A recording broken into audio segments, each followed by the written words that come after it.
So my name is Siladeja Adebowale. I missed you guys last week. Still the best sporting show in the whole of the universe. It's News in Starter Sports.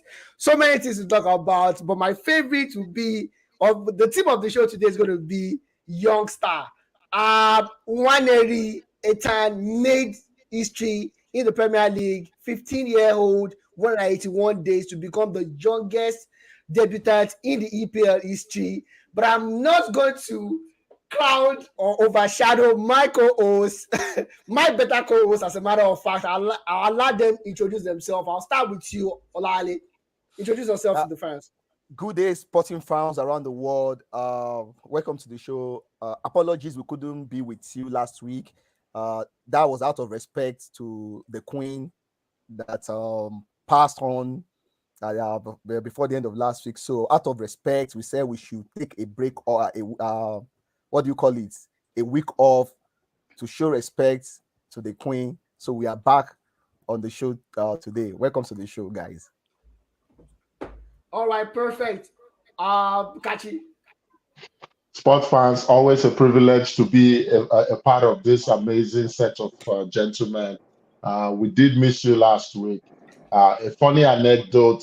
I understand Her Majesty the Queen, who recently passed away, saw many wars, saw the fall of the Soviet Union, the fall of the Berlin Wall. The only thing she did not see as an Arsenal fan was Arsenal winning the Champions League. We hope the story changes now, but it's good to have you all back here with us. We can't wait to discuss sports. Kachi, that's for you, though. I had to go there. I'm sorry. I had to go there. Great to be here.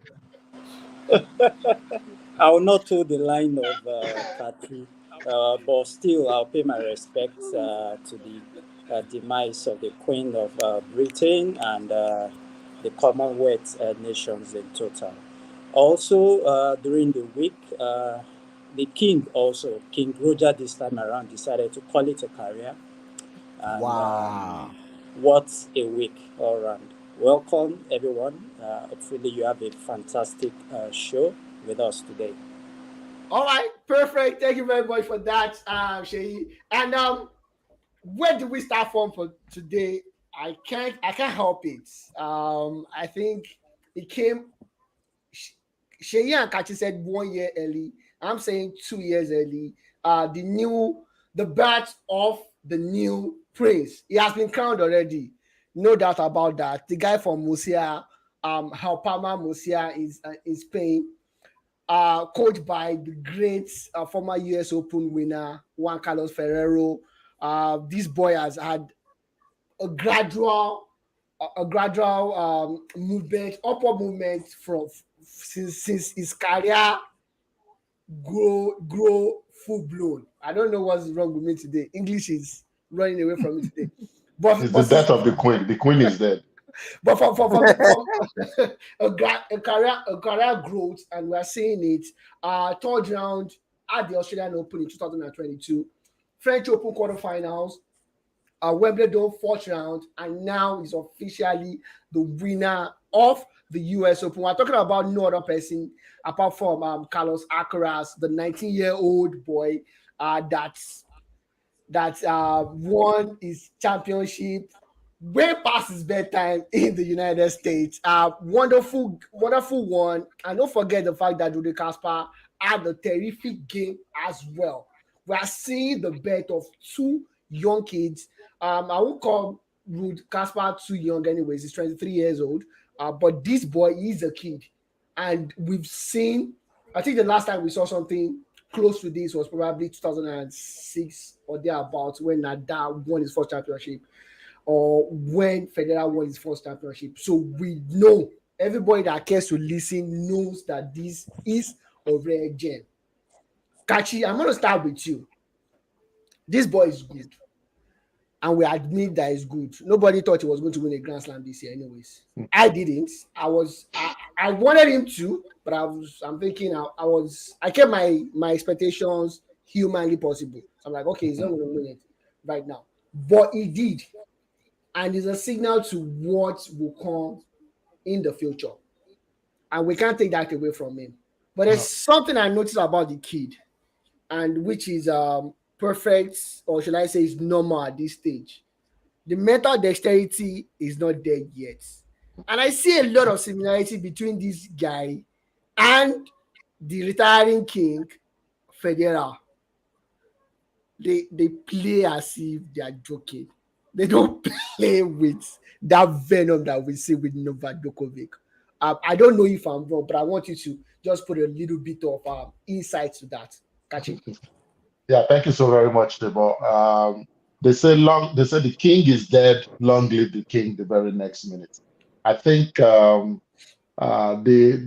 exploit of Alcaraz, Tiafo, Sinner, and the likes are probably the last factor that made Roger Federer realize there's really no point coming back. That the men's game is now a whole lot more Safe. stacked than it was when he was at his peak. Big credits to him, to Alcaraz particularly. I remember many weeks ago, I think it was during the French Open, when we analyzed this game, we Yeah. came out to say we expect that he would also probably win close to, or if not more than 20 Grand Slam by the time his career is done. I sincerely think he came a year too early because if not for the COVID vaccine issues and the persistent injuries that Nadal has, I think Djokovic, this should have been Djokovic's tournament, or To even lose. Alexander Zverev, and all the injuries that affected the big guns, so to speak. But take nothing away from Alcaraz. To your point, I don't think he's nonchalant or he's not serious when he plays. I think it's just that he's more naturally gifted. And I think Federer sees that similarity in his game to say, okay, there are certain things that I don't have to work too hard to do To get. because I just have that natural ability to interpret the game. I will give you a football analogy. The great Paolo Maldini says, if I have to slide to make a tackle, then I have made a Made a mental mistake. error. Exactly. So I think Alcaraz realizes he reads the game, even though he's so young, that he places himself in such a position that when he makes those serves or forehands or backhands, and we're like, oh, how did you do it with one hand? How did you do it so effortlessly? Is because he has a great ability to read the game and anticipate where serves will go to. Would go to. That should be a big credit to him. It should not be a reason for us to question his mental fortitude. But to your point, Alcaraz has a lot of growing up to do. There will be growing pains, similar to Igor Swiatek or even Naomi Osaka. You win a Grand Slam and then you struggle for the next 2, 3, or 4 Grand Slams. I personally think he's almost just slightly above the last the quartet that played the semifinals of this year's US Open. I'm talking of Tiafoe, Sinner, and the Yeah. guy he met in the final. Like, for some reason, I can't just Casper. remember his name. Okay, Casper. Casper. I think it's just a slight edge he has against them, such that if they meet him on grass, they may do better than him because I don't think grass is a special surface. But all this is to say that I am also ready for the new generation of superstars. I think we should give credit to Federer, Nadal, and Djokovic for all they've done for the game of tennis and the late bloomer we are seeing in Nick Kyrgios. But the truth is, it is Alcaraz's time. Let's To allow shine. him make the mistake he should make, but let's also enjoy the journey with him. Long Oh, live the king. all right, perfect. And of course, Shay, I'm gonna come to you. Just a little bit of insight to Alcaraz. He entered into the tournament, to the last tournament, as world number 3, which is crazy if you ask me. Defeated Sebastian Rice, Federico Correa, Jensen, Mari Silic, the Croatian, defeated the young the Yank. I've forgotten his name right now. Tafota, what's his name again? The Sierra Leonean Tiafoe? American. Okay, Tiafo, okay. and of Mhm. course Yannick Sinner, which is no mean feat. and automatically becomes the youngest world number one in the history of ATP ranking at the age of 19 years and 4 months, 6 days, breaking the record of Lithuania with who did that, and he becomes the youngest teenager in the Open era to top the men ranking since Pete Sampras. So I'm just trying to link the records that he's breaking. We're not talking about breaking the record of Nick Kyrgios or whatnot. Lithuania, Pete Sampras. That says a whole lot about this young kid. Sheyi, do you agree with Kachi that by the end of this guy's career, I don't even want to talk about the end of his career. By the end of next season, are we seeing this guy adding at least two finals? One more. Two finals and at least 4 semi-final appearances in the Grand Slam. I don't want to get ahead of myself. Yeah. I think it's better for us not to get ahead of ourselves. But we've seen the talent. We've seen what this guy offers. And in addition to what you mentioned, I think at the age of 16, that was actually when he entered into the main draw of ATP, what's it called? Competition. Yeah. And that is something you only see in the female, what's it called? In the female section of tennis. Not the male. At that age, they are usually still playing the, amateurs and all that. Exactly. So it's already there for us to see that this is a future king of tennis. But at the same time, I think, like Kachi said, he has a lot to learn. He has to grow. He has to be able to control his game quite well. His emotions, I want to believe that Juan Carlos Ferrero is actually taking care of that at the moment. I want to believe he continues to learn and listen to the greats, taking care of him. And I think by next year, he should be winning another Grand Slam. It might not be in like 3 finals thereabouts, because I still believe there's still other male tennis players that are actually coming for him. You mentioned the American Tafo. What Alexander. Yannick Medvedev is still there. Yeah, exactly. Quite a lot of them, but obviously this guy. And of course, I'm pretty sure Novak is going nowhere.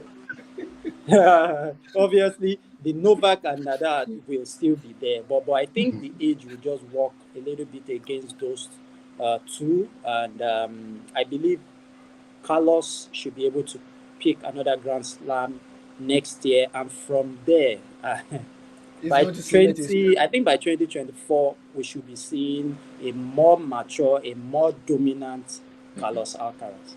All right, perfect. Thank you very much for that, Sheyi. I agree with you guys 100%, and this is my new favorite. For anybody that cares to listen, anyways, it has been for a while, but I'm glad that it came 2 years early. For me, it was 2 years. For you guys, it was 1 year. Malale, I want to come to you now. The son of a South African, the Swiss great, 103 titles in his career. 82% win ratio in tennis. I understand is a single game, but 82%. That is a lot. Win 1,251 games, losing just 275 games in the whole of his career.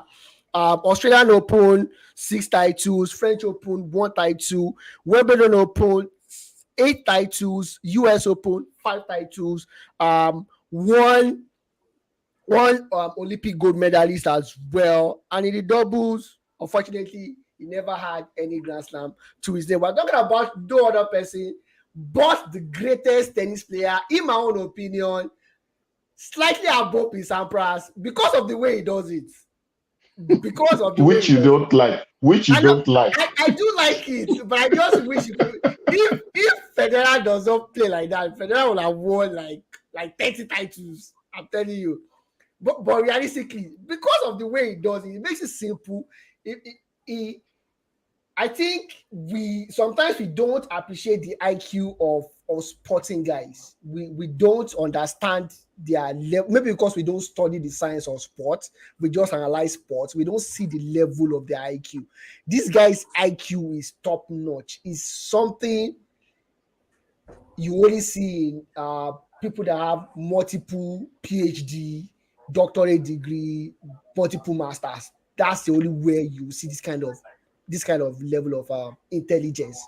Malali, in your own opinion, I've said my own opinion. Best say of all time. I don't care the number of gas lamps. Maybe I'll change my view in the next maybe 1 or 2 years.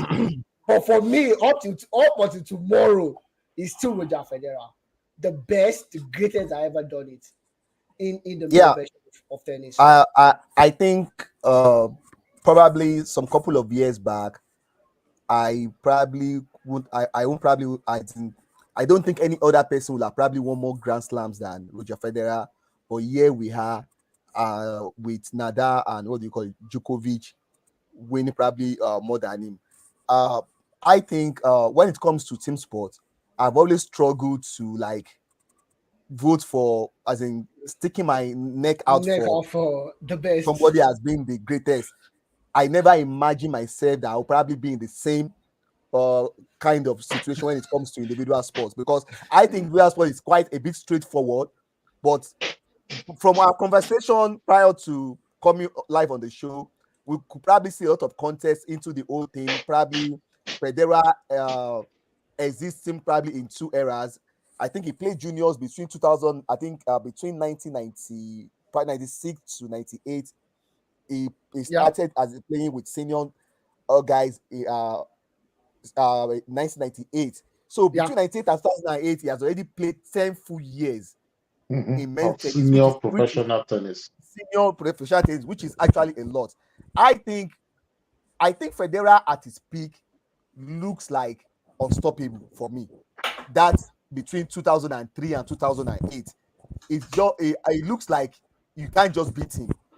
So I still believe, in as much as Djokovic, Nadal is on 22 titles, Djokovic is on Djokovic 21, on yeah. 21. Federer on 20. I don't think that difference is too significant for any of those guys to probably claim to be the greatest of all time. I still think it could be a personal bias.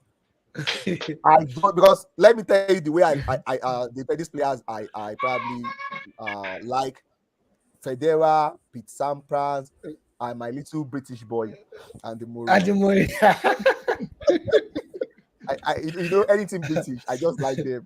But even though we don't those, but I think Federer was just like Debo said, when you watch Federer playing, there is this thing about him playing, like it doesn't look like he's in a competition with someone. He plays as if Exactly. he's having fun. He plays as if he's Exactly. having fun. I think that was what Debo was trying to probably point out, that if he has probably added a bit of aggression to it, probably we could have seen him winning a bit of more championship than what. But again, that is who he is. For me, I think he's the greatest of all time. Even though a lot of, I think, Nadal guys will not agree with this. A lot of Djokovic guys will not agree with this. Isa. First Master Series in 2002 against the marvelous Maria Safin. It's first Grand Slam coming in 2003. He played against the best of the best. Honestly, I know he came at the tail end of Andre Agassi, Pete Sampras era. He came at the tail end of their era. Mhm. I'm pretty sure Pete Sampras stopped or was past his best by the time I was leaving high school. So I'm pretty sure Federer Yeah, came at the tail end of their career. But that being exactly. said, the people that he played against, and like Sherry rightly pointed out, he played between two generations. At the tail end of Pete Sampras and Madagascar career, he held down his own generation, probably undefeatable in his own generation. Little Apart from, Lewis, because Angelo Dee. I'm even surprised that Lewis managed 2 Grand Slams. Maybe they were French Open, if I'm not wrong. It just goes to show you the kind of person he is. And he came into the era of Nadal Djokovic, and Andy Murray. And we know who Nada is. We know who Novak Djokovic is as well. And as of that time, it was not the same physically again. That is the truth. I pointed it out when we And I were think during the, Debo, I think I wanted during to the ask something now. yeah, I think if Rafael Nadal is not a clay court specialist, it will not be probably in the, because I think Nadal clay courts, Nadal's record on the clay court is just something that is unbelievable. It's an yeah, alien. It's an yeah. alien. It, When it comes it, to clay, if Nadal was not that kind of alien on clay, I think Roger Federer should probably be on 30 Grand Slams by now. 100%, I agree. 100%. I Yeah, agree as and well. just like I pointed out, I was talking about the physicality of for Roger Federer's game in 2012 when he won the Grand Slam, Wimbledon Open against Andy Murray, and Andy Murray started crying.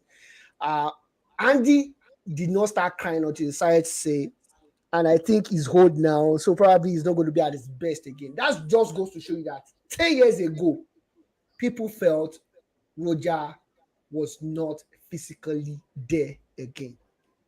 Sheyi, talking about the dexterity, the finesse, the classic game, and all. For me, and I'm throwing the question out to you. For me, the only person close to Federer, maybe better than Federer, would be Sampras. That's the only person that I know plays the same way he does as well. He plays with finesse. He plays as if he's joking, as if he's just is having fun. That's the way Pete play as well. Do you see the similarity? And as at the end of the day, are we going to equate Pete Sampras, who happens to be the second best in my own opinion, with Federer? Or in your own ranking, you edge him just a little bit ahead of Pete Sampras. Obviously. I have to edge my head on Pete Sampras. Like you said, Pete Sampras is another fantastic tennis player that that plays the game with graciously. Mm, I think that's the word, that's the the best word word. to just That is the use word for right for, there. for the two guys. Graciously, they play as if they are actually having fun. They are just on the day they are just enjoying their hobby. That's the way these guys play, Exactly. and Exactly. it seems they play without even breaking sweat. That is that How is good the they are. funniest part of it, the Yeah. surprised part of it. So for me, I think Federer is just a little bit ahead of Pete Sampras. Respect to the other champions also, but I think others put quite a lot of physicality into their game. Into the game. If you want to compare the tennis players all around, Mm-hmm. I think another person that play right now is the unserious apologies, Nick. I think Nick Nick Kyrgios. also plays as if he has nothing to lose. He's just there to enjoy his game. Exactly. Unfortunately, he doesn't have the right attitude and all that. But I think he's another person that plays the game graciously, as if there's nothing to lose. Of course, I'm not adding him to these I know so-called greats that we're you talking can't. about. You can't. But Otherwise, I'll keep my eyes with you for the next 10 years. forever, right? But to be sincere, I think Federer for me is the greatest of all time. Olawale, thank you for actually reminding us one particular key thing today. Much respect to you saying that here today. That had it been Rafa Nadal was in an alien on the clay court, I think we'll be talking of Federer winning close to 30 Grand Slam. He lost quite a lot of finals against Nadal, and I can say his battles against Nadal and Djokovic also added to some of the injuries and the That he had. physical, Yeah. the wear and tear that happened to Federer over the years. All right. Perfect. Thank you very much. 130 million total earning, the third in the history of the game. Kachi, given the talent, do you think 130 million is enough? Career Ah, earning. That career, and it definitely is enough because I think he earned double that from endorsements as well. Yeah. exactly. He currently has a tennis tournament that he I think he's co-chairing, I believe, with Rafa Nadal. I'm not too sure now. They are best of buddies now, anyways. Yeah, So I they're won't be great surprised. rivals, and that turned out to become friends. He had, Sheyi alluded to Nick Kyrgios not having the right attitude off the court, even on the court, which I believe has led to reduced off-court earnings. You cannot say the same thing about the FedEx. They call him the FedEx or FedEx Express or whatever they want to call him. He carried himself the right way. Not a single bad thing could be said about him, even off the court. So he has already set himself up to become successful, such that brands will still want to associate themselves with him, even outside upon retirement. And I'm very certain that he made sure that that part continued earning or continued income was certain before he announced his retirement. Because if you have earned 130 million on the court, maybe another 260 off the court, and you are guaranteed at least 5 or 10 million a year from endorsements. Kachi, do you own a Rolex? I hope to. I remember when I was in college, I owned a fake Rolex I bought for about 5,000 naira then. Anybody that owns a Rolex know that you are paying money to Roger Federer. So it's a credit to the kind of man he is that we can still say that off the court upon retirement, he will still be a big cash cow for brands and other businesses. So I respect him. I'm grateful that I got to watch him play, even though he wasn't my favorite player, but I never hated him. No, I have to admit it. I am a Nadal fan, but when Nadal was beaten by Federer, he was always beaten fair and square. He was never close. So big credits to him. All right, perfect. I can't forget that Wimbledon Open that went on for exactly. 5 hours. I was just going to think of that Wimbledon Open that went into the wee hours of the night. 5 hours. It was just great competition between those guys. As much as I don't like Nadal because of his physicality, much respect to Nadal. He brought out the best in Roger. And if it wasn't for Nadal, probably Roger will have won 40 Grand Slams and the competitions because he killed all the competitors. He killed all of them. He killed competition in tennis for crying out loud. Anyways, to boxing, Sheyi, Canelo Alvarez versus GGG, the Triple G, third part 3, anonymous decision I don't know how to say it. Unanimous decision. Unanimous decisions. Thank you. Unanimous decision. 115, 113 by 2 judges, and 116, 112 by the last judge. Sheyi, fair and square. Canelo, we thought Canelo was going to do it, and he did it. Fair and square. Or was it a close call? I was actually let me just say it as a boxing fan. I was actually disappointed in that bout. I will not really lie about that. I was expecting something more explosive than what I saw. Obviously, it was all Canelo all night.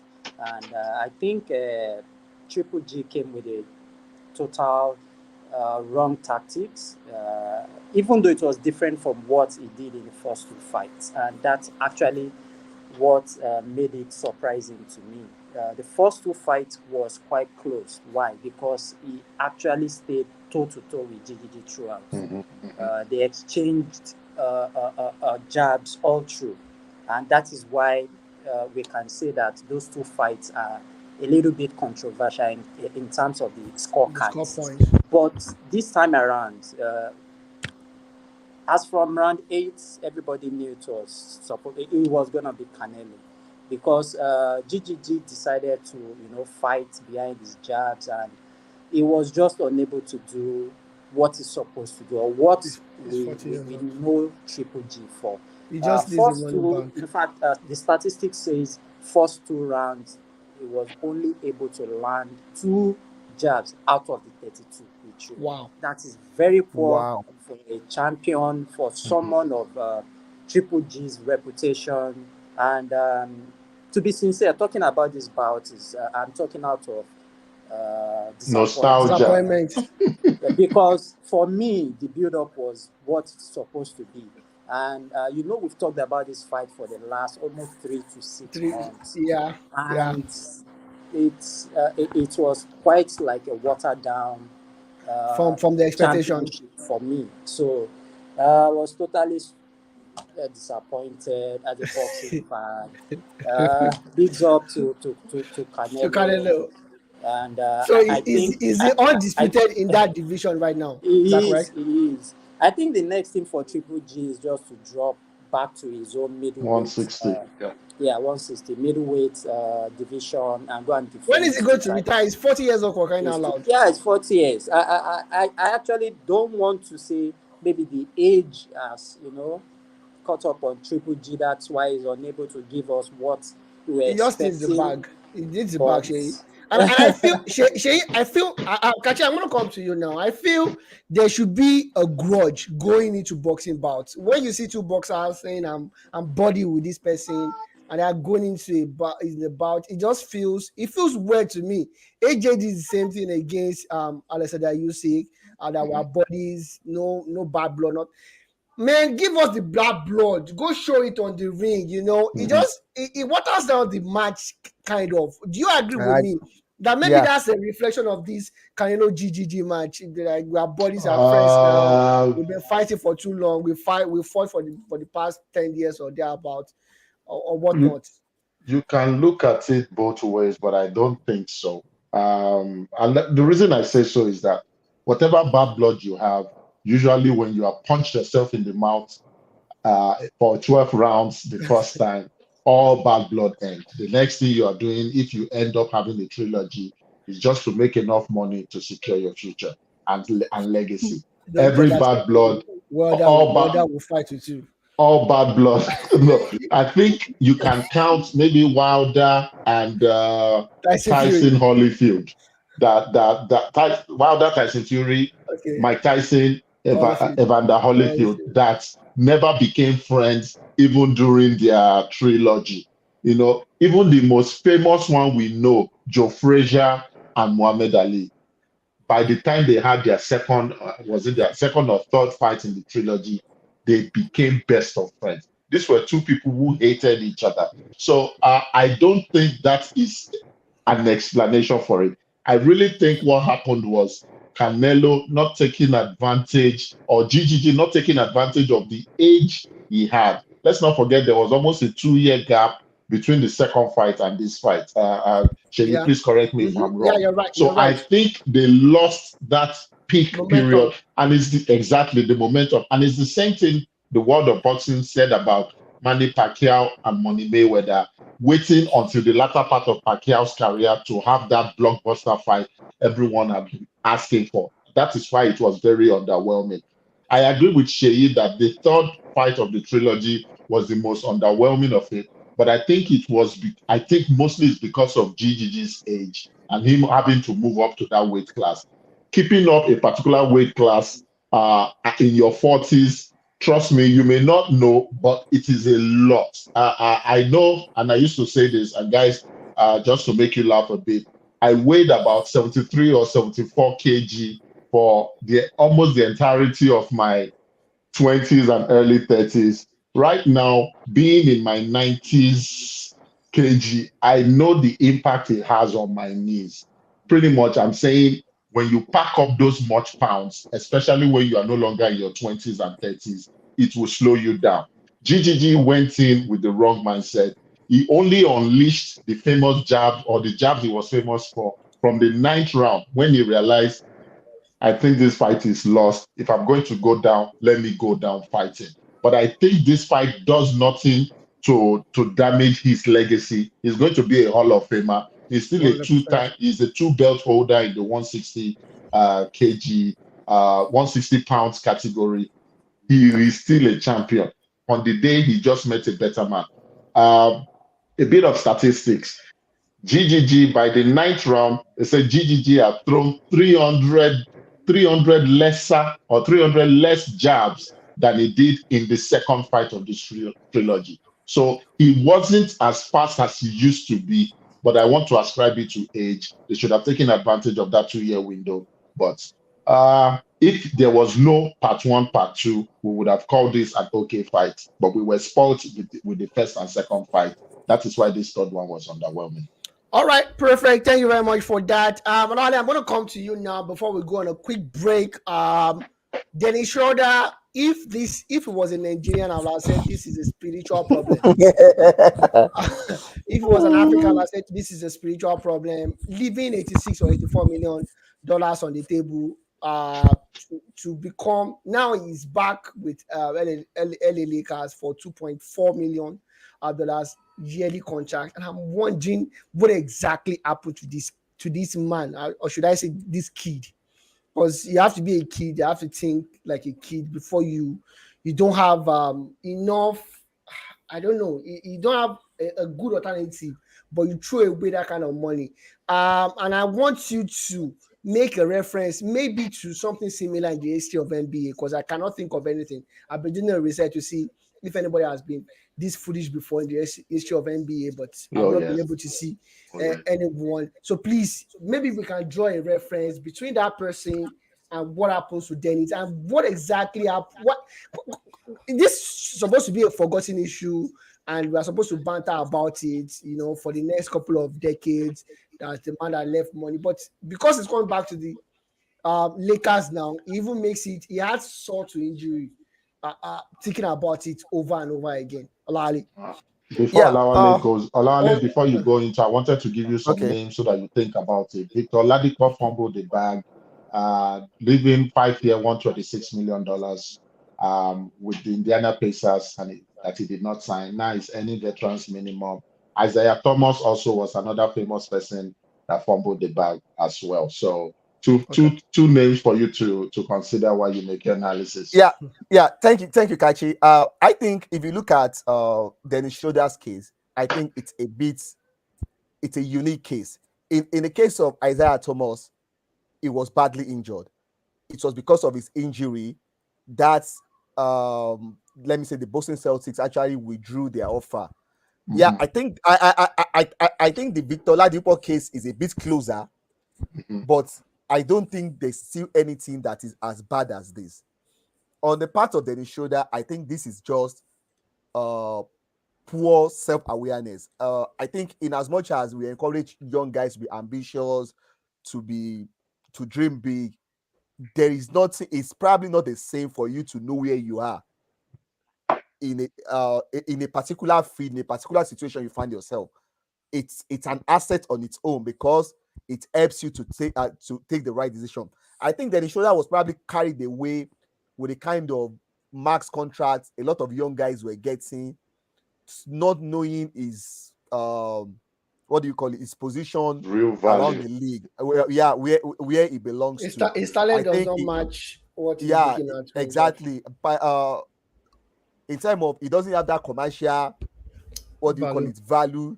None does he have that great skills like that to match. Either you need to have either of the two, because if a team is not paying for what you can offer as a basketball player, they're probably playing for what you could offer in terms of commercial appeal, which I don't think is something. I think he overestimated his importance. I think if he overestimated the expectation of the Lakers team, I think it was actually trying to look at if the Lakers team could probably take a deep run in that playoff run that season and probably get to the finals or even eventually wins it. If he doesn't get paid by the Lakers, of course, there will be something. He has to pick him up. Look at the case of the this guy that played for the Golden State Warriors last season. Who is Peyton. Peyton Junior 3. Okay. He's now with the Portland. Based on his performance last season, the Portland has given him something very, very good, which you can't tell. I think another probably player that I think his story probably sounds similar, or even though they are still not the same, I think is what is the name? Michael Jordan #2 guy. Scott Pippen. Scottie Pippen. Scott Pippen, yeah. Scott Pippen, in his own case, he signed a long-term contract and Peanuts. for peanuts. And you could understand where he's coming from. He had a lot of family issues. His family was, I think, he was number 9 among his father's children. Yeah, and they were extremely poor. He was from I think his hometown probably has produced only one professional basketballer, which is still Scottie Pippen up to today. So he signed a long-term contract, and things change in the league. Variables change. The TV money got bigger. Came in. Guys were getting a lot of players in the Chicago Bulls team whose status is not up to Scott Pippen's status, were getting paid more than him. And because he has signed, I think he signed like a 9 years or something like that. 7 year $46 million contract. $46 million. Due to that, and the organization were not willing, led by their late GM Jerry Cross. They were not really willing to negotiate, and it's added to part of his frustration during his time with the Chicago Bulls. All right, perfect. That's because honestly, Kachi, I don't know if you want to have a say on this just before we go, and we go on a quick break. Not really, except that I think Dennis, for him to make fun of himself in a recent ESPN article I read, tells me that he has eaten the humble pie, coming back to earn veterans minimum of 2.6 million. Let's hope that this year with the Lakers is a very productive year, because I think he still has age on his side to earn at least one major contract. But it will all depend on how the Lakers utilize it. Because right now they have, I think yes. I think on the lighter note, if for the fact that we are batching this guy, what is his name? Dennis Schroeder. 2.3 or 4.3 in the real life outside basketball. Of course. It's still good money. It's still good money. It's good because he earned 5.6 with the Celtics, 2.6 now with the Lakers. It's still almost $10 million. I'm not sure. So, I'm not sure what a professor in an American university earns, but I in a year, I'm not sure. Probably there are many people like that ends up to like $5 million. 90% of people, 95% of people on the earth will not earn a million per year. They will not earn what he earned last year in their lifetime. Anyways, we'll go on a quick break, and when we come back, we'll be talking much about football and other analysis. Don't go anywhere.